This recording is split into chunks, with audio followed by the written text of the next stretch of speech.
Manifester la vie que tu mérites, renouer avec ton corps, faire la paix avec la nourriture, diffuser du sacré dans ta vie. Bienvenue sur le podcast Love and Magic. Je suis Léopoldine Wild, mindset coach spécialisée en manifestation, alimentation intuitive et féminin sacré. Le but de ce podcast est de te relier à cette puissante femme sauvage en toi, de la mettre en lumière pour que tu ne puisses plus détourner tes yeux d'elle et de te secouer parfois pour que tu agisses enfin pour toi. Si tu as envie d'être plus à l'écoute de toi, plus abondant financièrement, plus aligné avec ton âme, plus libre ou encore passer à ton prochain niveau de vie, tu es au bon endroit. Pense à ce podcast comme à ta dose d'amour et de magie hebdomadaire.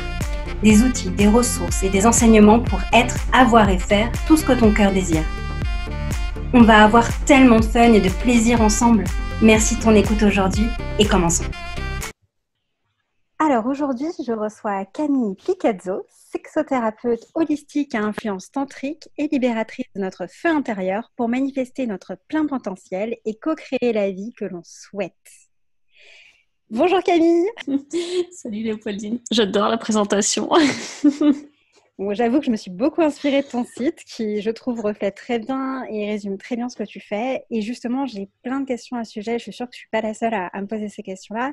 La première qui me vient là, c'est qu'est-ce qui t'a amené en fait vers l'épanouissement en fait, sexuel féminin? Qu'est-ce qui t'a mené vers cette voie-là?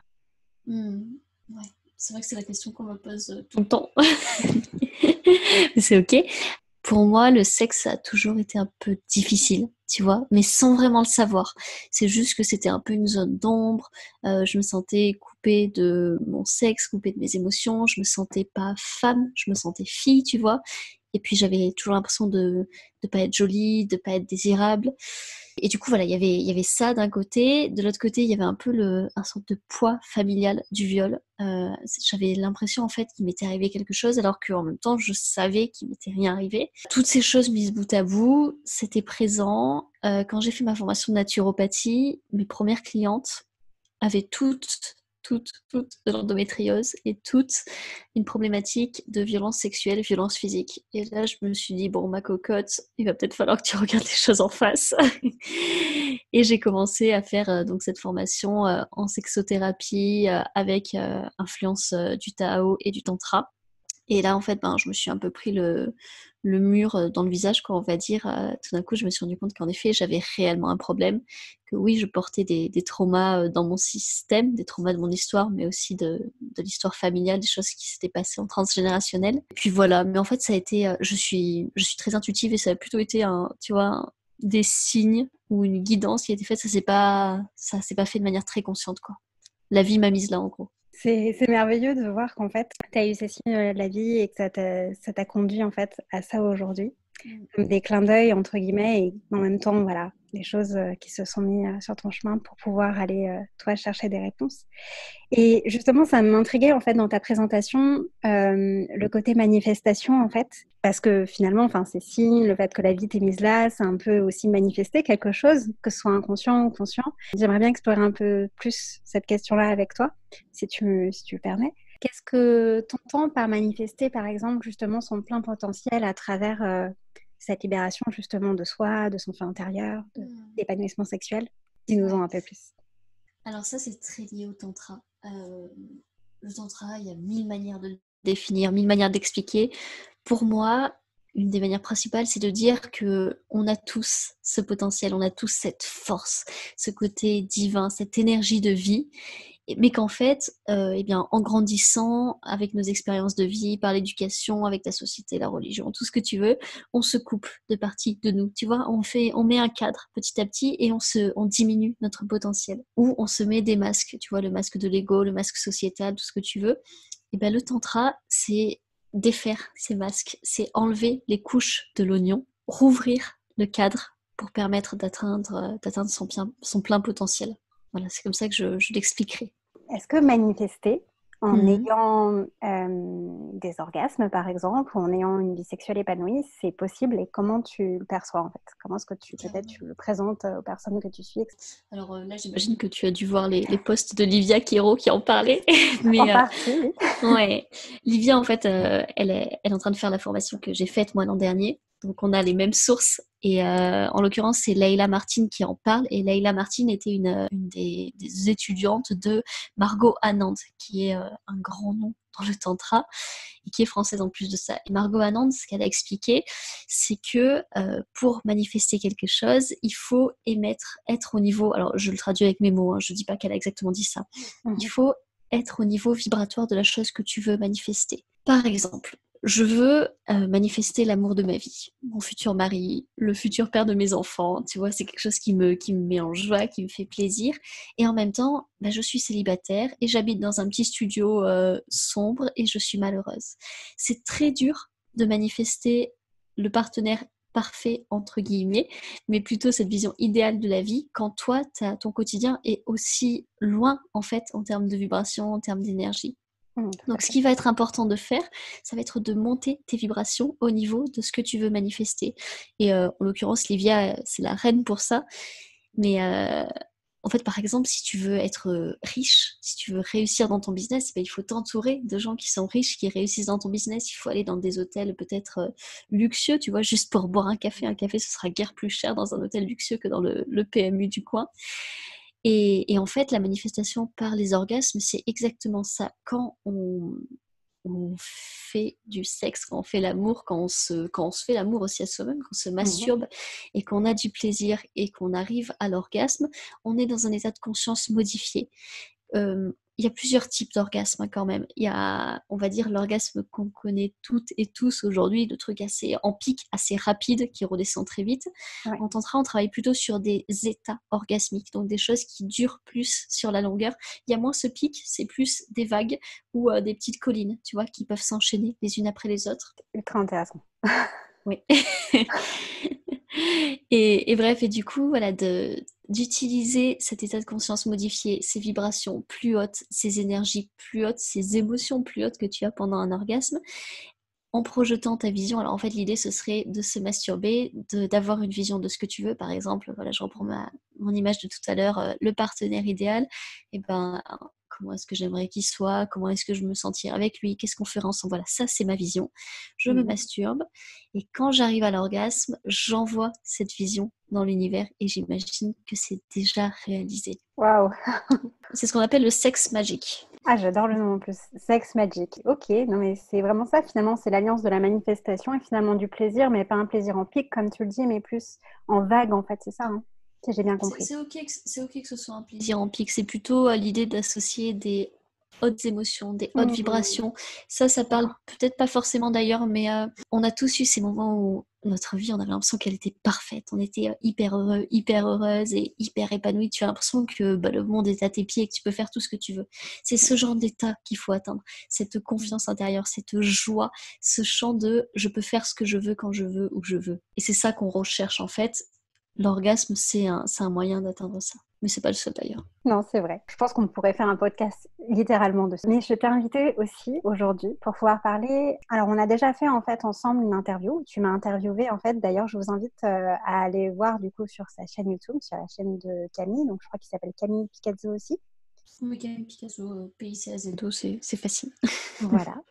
Donc, vous pouvez aller voir, en fait, retrouver. Elle fait d'autres interviews, d'autres femmes inspirantes sur des sujets divers et variés, mais vraiment toujours reliés justement au féminin. Et on a fait une interview du coup sur les archétypes. Donc, si vous voulez en savoir plus, je vous invite à aller voir du coup cette vidéo sur YouTube. Moi, j'ai invité du coup Camille pour vous parler de l'archétype, d'un archétype en particulier en fait.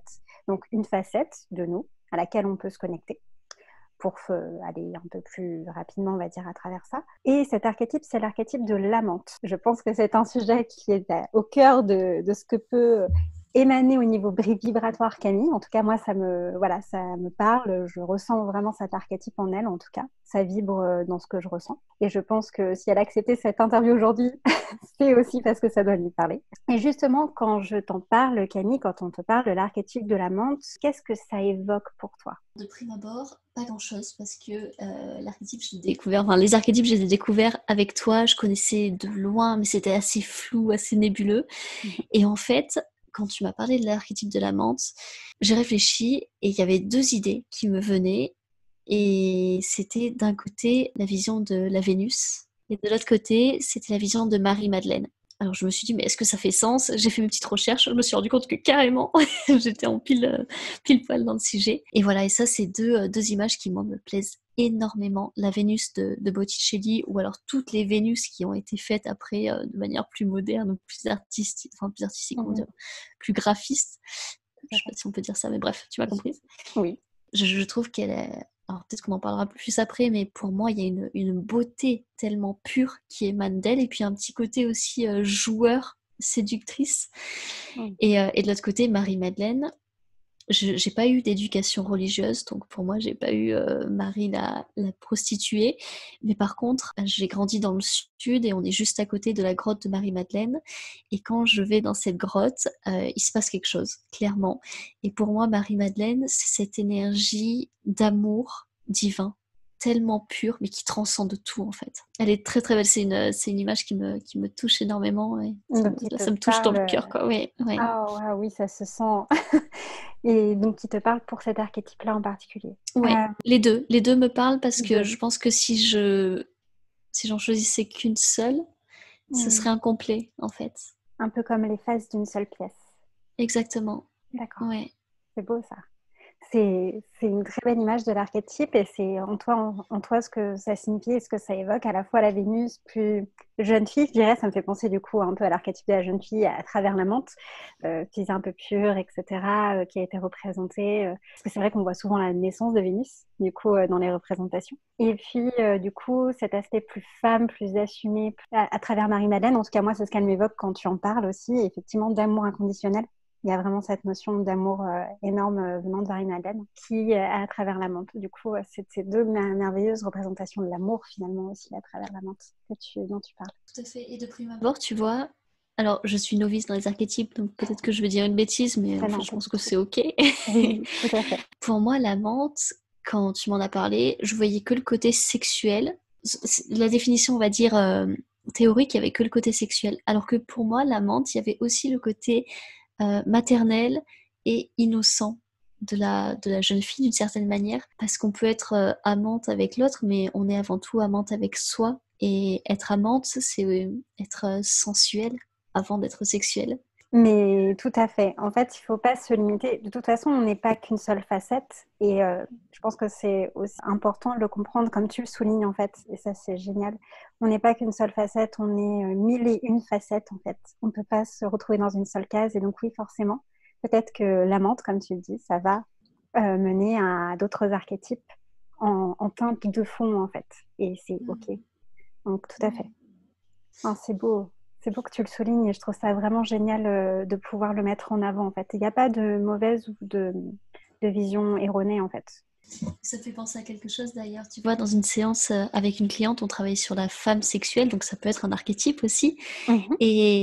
Et elle me disait, oui, mais moi, je ne suis pas femme sexuelle, ou je ne suis pas... Peut-être que le mot sexy, ça renverra plus cette image.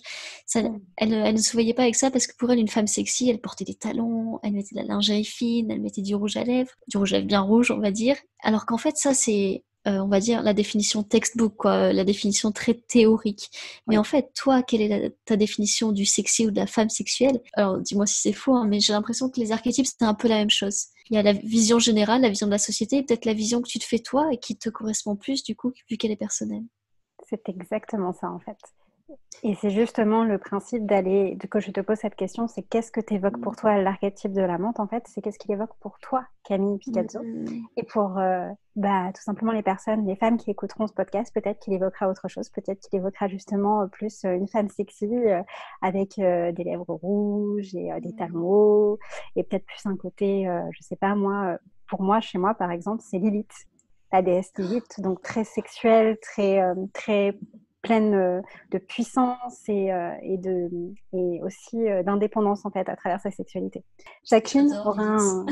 oui, et souvent comme Marie-Madeleine, il y a un qui a été mis en avant d'une autre façon en fait dans la littérature biblique d'ailleurs. Donc, Mais Lilith, tu vois, pour moi, il y a plus ce côté shadow, plus sombre. Oui, c'est une déesse sombre. Je savais pas si elle avait sa place dans l'archétype de la menthe, mais en fait, si. Pourquoi pas. Elle a un côté, enfin en tout cas pour moi, elle a un côté vraiment sensuel. C'est celle qui m'avait appelée à ce moment-là pour l'archétype de la menthe. Donc pourquoi pas? Et Marie-Madeleine, Vénus ont aussi leur place et celle en fait qui nous parle, comme tu l'as dit, c'est vraiment en fonction de nous, c'est vraiment ça. Merci pour cet éclairage que tu apportes avec brio. J'aurais pas pu dire mieux. Et du coup, question, cet archétype en fait, comment est-ce que tu trouves qu'il s'incarne dans ta vie peut-être, que ce soit au quotidien, soit en règle générale dans ta vie? Ah, question difficile. Mais je pense que cet archétype, j'arrive à beaucoup l'incarner dans mon travail. Tu vois, par exemple, avant de faire des séances, avant de faire un atelier, j'ai toujours cette phase où je me connecte à mon corps, je danse, je respire dans mon sexe. Il y a un petit côté aussi très sensuel. J'ai tendance à beaucoup me caresser. Là, je parle de caresser son corps en général, hein, mais pour éveiller cette énergie en moi. Et je trouve que, du moins à mes yeux, vu mon métier, c'est important de cultiver cette facette c'est la facette qu'en fait j'ai envie de présenter au monde quand je fais mon travail. Par contre, tu vois, dans ma vie personnelle, là, c'est un peu plus dur. Et c'est hyper intéressant parce que, bon, moi j'ai quand même eu des traumas sexuels qui ont été, qui m'ont bien affecté, on va dire. Et donc, dans la vie sexuelle, comme je pense beaucoup de femmes, du moins beaucoup de femmes que je suis en consultation, très souvent, ça va être la petite fille. Ça va être la femme qui a peur, qui est bloquée, tu vois.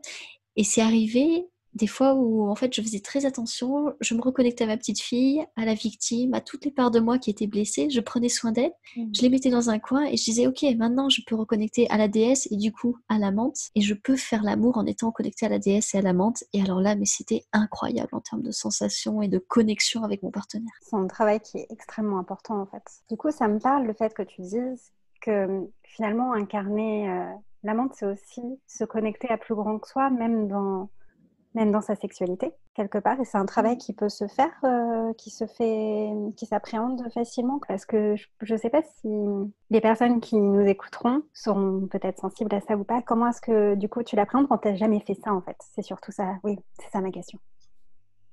Là, je vais faire le lien avec le tantra parce que c'est beaucoup ce que j'utilise dans mon travail, hein. Le tantra, c'est une manière de rendre la sexualité sacrée.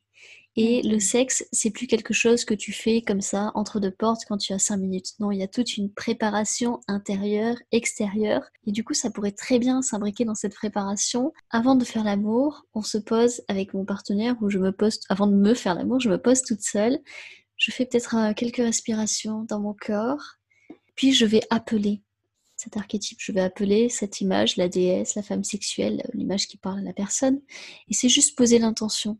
Par exemple, je me connecte à l'amante, je me connecte à la Vénus, je me connecte à Marie-Madeleine, à Lilith. Et de là, il faut sentir, enfin du moins, moi c'est ce que je fais, après je sais pas s'il faut, mais c'est ma manière de faire. Je sens cette image et je sens que j'incarne petit à petit cet archétype ou cette femme ou cette représentation. Et le but, c'est que je laisse passer en moi les énergies et les qualités associées à l'archétype que je contacte. Et après, c'est parti. Une fois que je sens que j'incarne et que je suis connectée à cette énergie, pour moi, je peux commencer à me toucher, à faire l'amour en restant connectée évidemment à mon corps, et je peux éventuellement me rappeler que je suis connectée à cette énergie, mais je le sens moi. Je sais pas si c'est quelque chose de facile ou pas, parce que je pense qu'il y a beaucoup de personnes qui vont dire non, je sens pas les énergies, ou non, je comprends pas. Peut-être que la facilité, ce serait de prendre une photo ou une image qui plaît, qui parle de cet archétype ou de la représentation qu'on s'en fait, de la mettre à côté du lit et peut-être de méditer régulièrement en regardant cette image, ou d'essayer de se connecter à son énergie, à ses qualités, ou d'écrire sur cet archétype. Pour vous, par exemple, Marie-Madeleine, qu'est-ce que c'est comme énergie, qu'est-ce que c'est comme qualité, comment est-ce que vous la voyez? Je dirais ça comme ça, mais... C'est vraiment une bonne idée. J'aime beaucoup le concept de s'y connecter avant, en fait, dont tu parles. Ça me parle beaucoup. Je pense que ça parlera aussi aux personnes qui vont écouter. Après, effectivement, on peut se faire accompagner aussi peut-être par toi pour pouvoir travailler là-dessus. Sinon, ça peut être peut-être une branche où on peut te poser la question, un accompagnement peut-être individuel, je pense, si on n'y arrive pas toute seule ou si on a déjà essayé et qu'il y a des blocages, il y a des choses à surmonter, justement, pour aller libérer des choses, ça peut aider. Donc, ok. D'autant plus qu'il y a une partie de ma formation que je n'ai pas encore explorée, que je n'ai pas encore pris le temps d'explorer, qui est sur les archétypes. J'ai pensé à toi quand j'ai vu ça. Je ne l'avais pas encore vu et je l'ai vu il y a 15 jours, quelque chose comme ça. C'est complètement fou, oui. Ah, c'est génial. Bah, comme quoi, tout est interconnecté en fait. Donc, tu pourrais effectivement aborder ce genre de choses. C'est génial. Parce que je pense qu'effectivement, après, ce n'est que mon avis, mais que parfois on a besoin d'explorer certaines choses seul et d'autres fois, comme tu l'as proposé, ça peut être une première partie d'exploration, mais peut-être que si on est confronté à certains blocages, on a besoin de quelqu'un pour nous aider à libérer, en fait, à défaire les nœuds, nous accompagne là-dessus et encore plus. Parfois, comme tu en parlais au tout début, lorsque ça peut concerner des choses inconscientes au niveau de notre corps, au niveau de notre inconscient par rapport à, parce que des fois ça peut être lourd et difficile, je pense, à vivre, seul en tout cas. Et ne pas se savoir seul, ça peut être vraiment important et intéressant d'aller le faire avec quelqu'un. J'ai l'impression que des fois dans la sexualité, on est qui on est au quotidien. Tu vois, on a l'impression d'être une seule personne et on est un peu en mode pilote automatique et on ne sait pas forcément que nous, il y a différentes facettes qui s'activent selon le moment, selon la personne qui est en face, selon comment je me sens. Peut-être qu'on a l'impression de toujours être la même, d'être Léopoldine ou d'être Camille, alors qu'en fait, à l'intérieur, il y a 1000 Léopoldines. Il y a peut-être la petite fille, il y a peut-être la femme sensuelle, la femme sexuelle, la mère. Et ça, je pense que les femmes ne le savent pas encore assez. Et toi comme moi, c'est un peu ce qu'on propose aujourd'hui, de se reconnecter à différentes manières d'être dans sa vie. Et ça veut pas dire qu'on est schizophrène ou quoi que ce soit, c'est juste normal, ça fait partie de notre psyché. Tout à fait, c'est tout à fait normal, même si ça paraît fou au premier abord. Mais finalement, c'est partir à la découverte de soi, en fait, et ne pas se mettre dans une case quelque part, mais au contraire accepter les mille et une facettes qu'on a, un peu comme un gros diamant, en fait, toutes ces facettes. J'adore. C'est comme ça que je vois les archétypes et c'est comme ça qu'on me les avait présentés en fait aussi. Je me souviens une fois, ça m'avait marqué comme image. Et un gros diamant aux mille et une facettes. Et c'est pareil d'ailleurs dans les... Je fais le parallèle maintenant parce que ça peut être intéressant. On parle de déesses ou par exemple Vénus, Marie-Madeleine, Lilith. Mais en fait, finalement, les déesses aussi incarnent un peu toutes ces facettes, toutes ces mille et une facettes à travers les mots-clés en fait auxquels on les relie, leur champ d'action entre guillemets ou ce pourquoi on les priait ou on les vénérait. Et en même temps, ce qu'elles incarnaient. Et si on les relie toutes, peut-être qu'elles ne font qu'une. Mais une aux mille et une facettes. Donc du coup, on a parlé un petit peu de ta représentation tangible de cet archétype, puisque tu m'as parlé justement des deux faces d'une même pièce avec Vénus et Marie-Madeleine. Est-ce qu'il y a d'autres personnes ou personnages, ou même déesses, qui t'inspirent en fait cet archétype, qui t'inspire cet archétype? Je pense qu'en effet, les quatre les plus présents, ça va être l'innocence, le côté joueur, séducteur de la Vénus d'Aphrodite. Il va y avoir le côté plus mature, plus maternel, mais aussi très pur de Marie-Madeleine. Le côté plus sombre, plus sorcière à mes yeux, ou enchanteresse, je ne sais pas de quel côté on pourrait l'arranger, de Lilith. Lilith, elle me parle aussi énormément. Mais bon. Et la dernière, pour moi, ce serait la prostituée. Et là, je fais vraiment la séparation entre Marie-Madeleine et la prostituée parce que, ouais, la prostituée, pour moi, ça peut être clairement un archétype qui fait partie de l'amante. Cette idée, elle utilise son corps pour le plaisir de l'autre, mais aussi, je pense, pour son plaisir.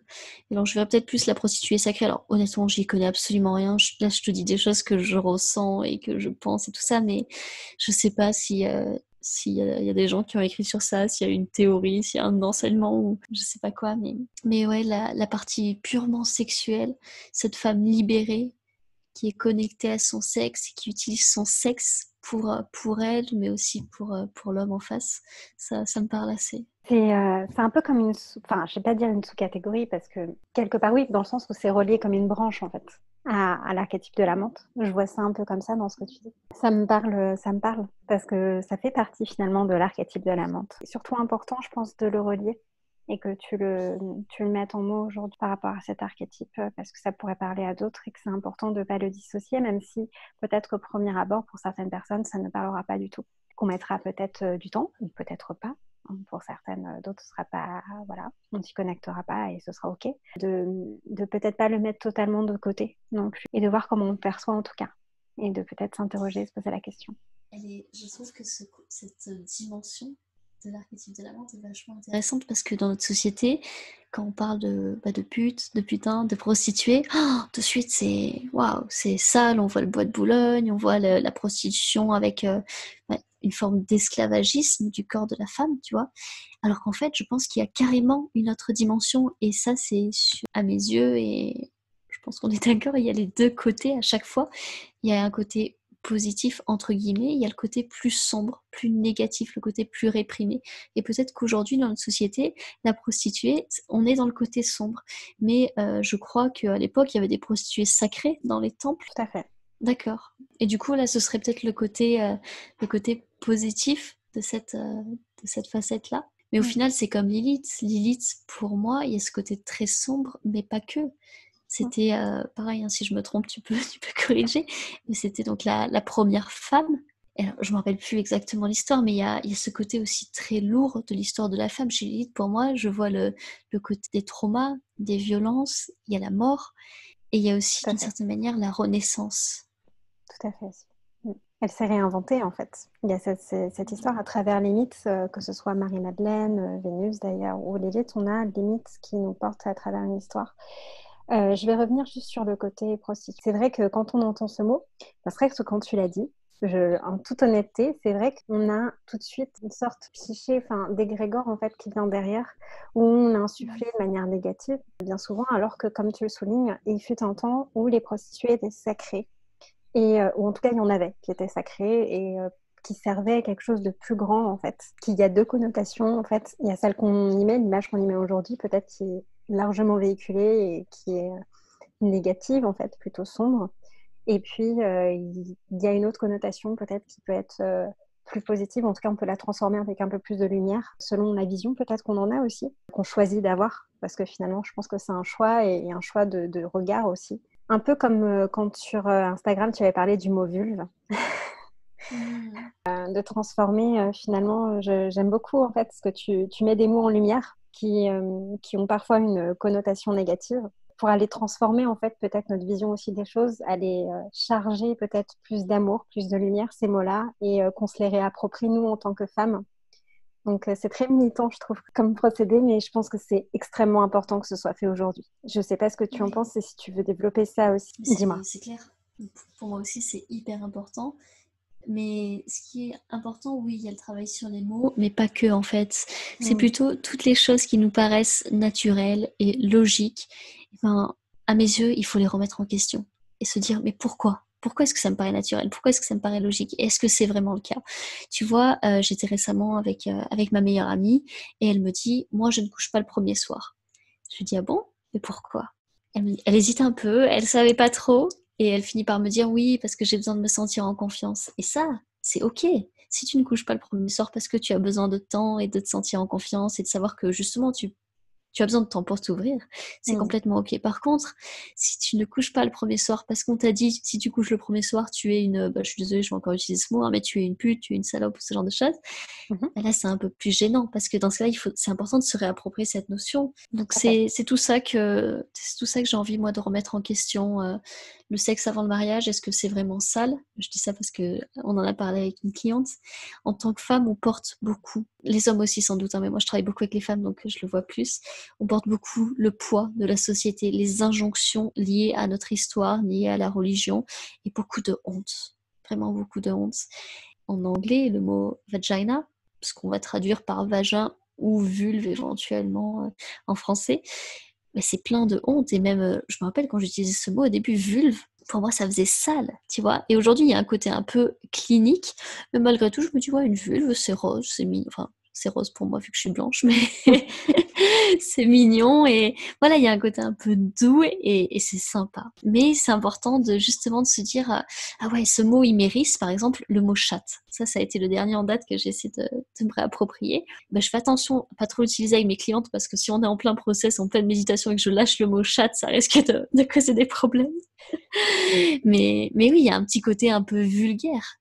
Et c'est important de se dire, mais est-ce que c'est vraiment vulgaire? Ben non, si on pense à une chatte dans la réalité, c'est super mignon. Voilà, je dis pas que c'est un passage obligé, mais ça me paraît important de se réapproprier.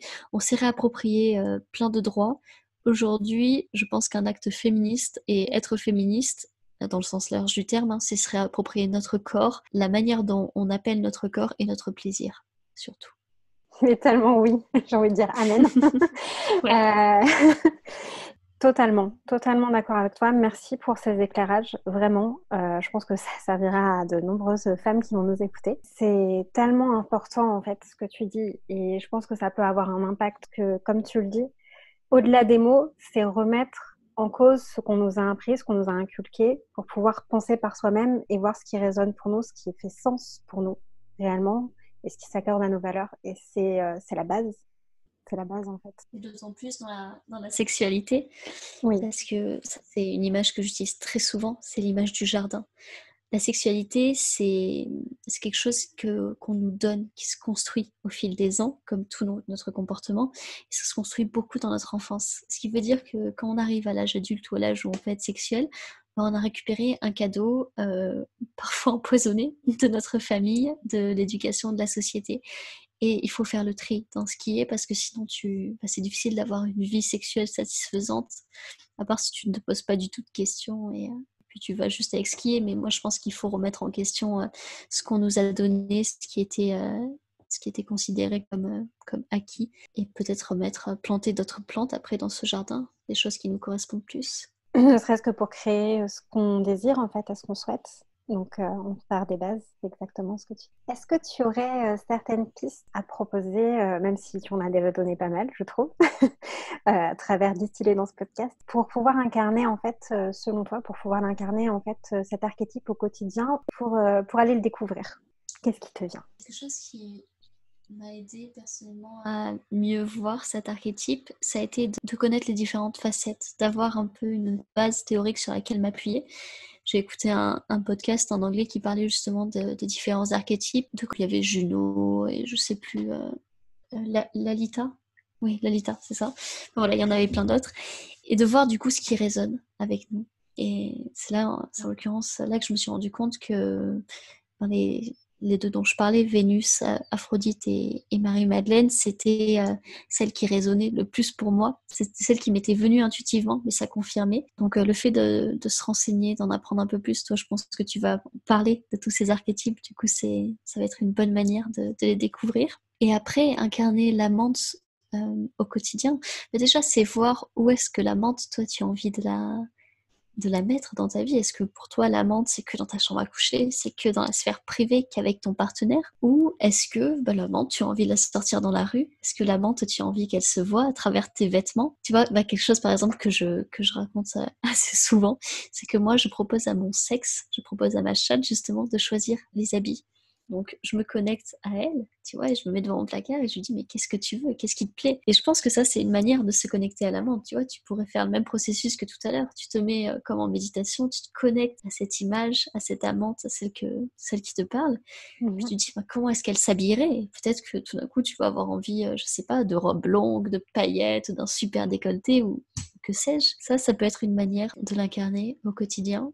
Et puis sinon, tout simplement, pour moi, ce serait par la sensualité. Je travaille beaucoup avec la danse, parce que la danse, ça permet un vrai retour au corps, tu vois, de choisir une chanson qui a un côté sensuel, un peu sexuel, qui est peut-être plus langoureuse, ou qui t'évoque le côté amante, le côté maîtresse, le côté femme sexuelle. Et puis de danser sur ça, et de se dire comment est-ce que je danserais si j'étais l'amante, si j'étais cette déesse, si j'étais cette femme. Ça me fait penser, qu'est-ce que tu penses du twerk par rapport à ça? Non mais c'est vrai que tu me parles de danse, de reconnexion au corps par rapport à la menthe et je trouve ça génial. Je suis tout à fait vraiment d'accord avec toi, enfin même plus que d'accord. Enfin, je trouve que c'est essentiel, hein. La danse étant un médium pour tellement de choses. Et du coup, tu me parles de ça et moi je pense au twerk en fait. Donc, pour ceux qui ne savent pas, c'est une danse. Je vous invite à aller voir des vidéos YouTube. En fait, je pense que ce sera plus parlant que de vous expliquer vraiment ce que c'est. Mais voilà. Ouais, alors j'aurais pas associé le twerk, tu vois. Je trouve ça génial. C'est top. Le twerk, pour moi, il y a plus un côté guerrière, de réappropriation de nos corps, de réappropriation de notre sexualité. Et en même temps, ouais, du coup, oui, c'est réappropriation de la sexualité, de nos corps, de nos plaisirs. Donc, ouais, ça pourrait. Ouais. Ça parce que finalement, en fait, quand tu fais du twerk, donc vous allez voir sur les vidéos, on a ce lien avec notamment le chakra sacré, qu'on bouge cette partie du corps au niveau génital et notamment du sexe. Donc c'est pour ça que ça me faisait penser beaucoup à ce... Enfin, c'est une danse qui me fait penser à ça, mais c'est vrai qu'il y a un côté puissant. Oui, c'est vrai qu'après, c'est toutes les danses qui vont en fait impliquer le bassin, le ventre, les hanches, les fesses. À partir du moment où, même ça peut être faire des ronds de bassin, tu vois, ou faire des 8 avec son bassin, ou écrire son prénom avec son bassin. À partir du moment où tu fais bouger cette partie-là, et d'ailleurs en tantra, on en parle parce qu'on dit que les énergies de la femme, elles sont dans le chaudron. Elles sont, tu vois, dans notre sexe, dans notre appareil génital. Et au J'aime ce mot, quotidien, chaudron. J'aime ouais, le mot du j'aime bien chaudron. aussi.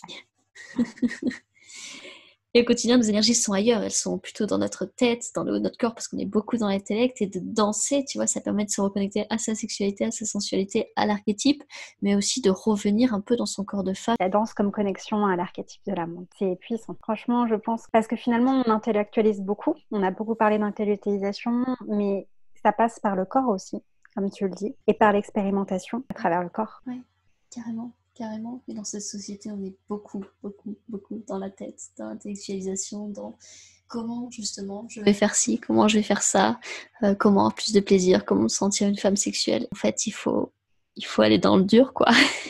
Il faut des outils de reconnexion au corps et le sentir passer par le corps.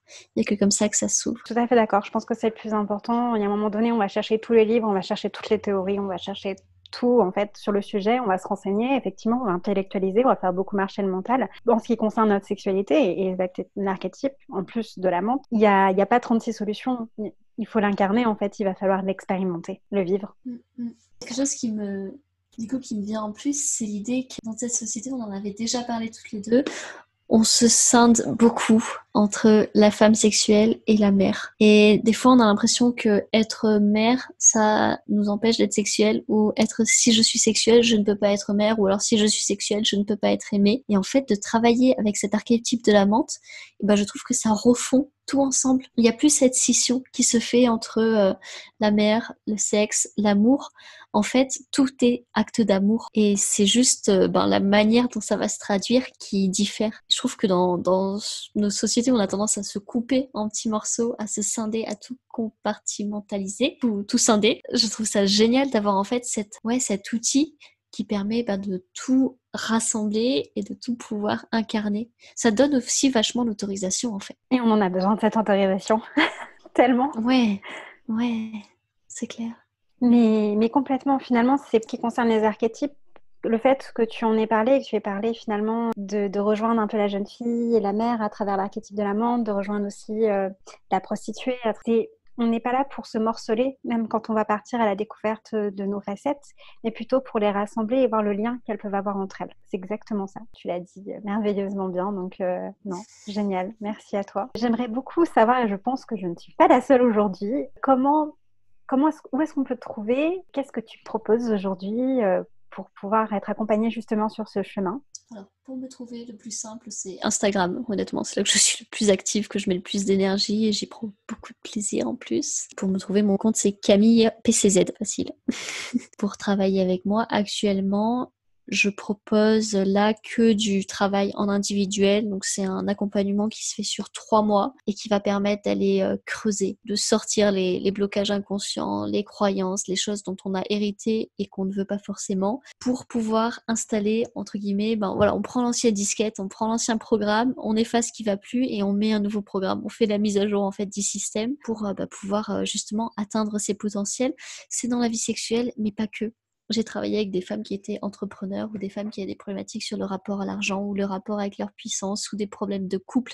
C'est extrêmement large et on peut travailler avec l'enfant intérieur, la relation aux parents. Voilà, c'est très très vaste. Et là, au mois de mi-mars, début avril, je prépare la sortie d'un nouveau truc, un gros truc. Ça va être un abonnement mensuel. En fait, je vais faire un thème par mois avec une vidéo de présentation du thème, des exercices ciblés, par exemple sur le désir, le plaisir, la masturbation, le sexe tantrique. Et après des rendez-vous dans le mois avec du coaching de groupe, un petit atelier pour mettre en pratique tout ensemble, sentir cette énergie du groupe parce que c'est quand même hyper important pour avancer. Mais tellement. Moi, ça me tente trop, hein. J'avais vu ça sur Instagram, que tu en avais parlé, mais j'ai tellement hâte que tu sortes cette offre. En tout cas, merci beaucoup Camille pour aujourd'hui, pour ce rendez-vous avec toi, pour cet échange, ce podcast, pour toutes ces merveilleuses pépites que tu as livrées sur cet archétype de la menthe et même bien plus. Merci du fond du cœur d'avoir été présente avec nous aujourd'hui. Un plaisir et beaucoup de plaisir. Merci d'avoir écouté l'épisode de cette semaine. Si tu as aimé cet épisode, tu peux laisser une appréciation sur iTunes, laisser un commentaire ou même le partager pour soutenir mon travail. Si tu ne me suis pas encore sur les réseaux sociaux, tu peux retrouver encore plus d'inspiration sur Instagram en me suivant à @leopoldinwild ou en visitant mon site www.leopoldinwild.com. Je t'envoie plein d'amour, de magie, de joie et j'ai tellement hâte de te retrouver pour le prochain épisode. Entre-temps, n'oublie pas que ta vie n'attend que toi. Suis ton cœur, il connaît le chemin.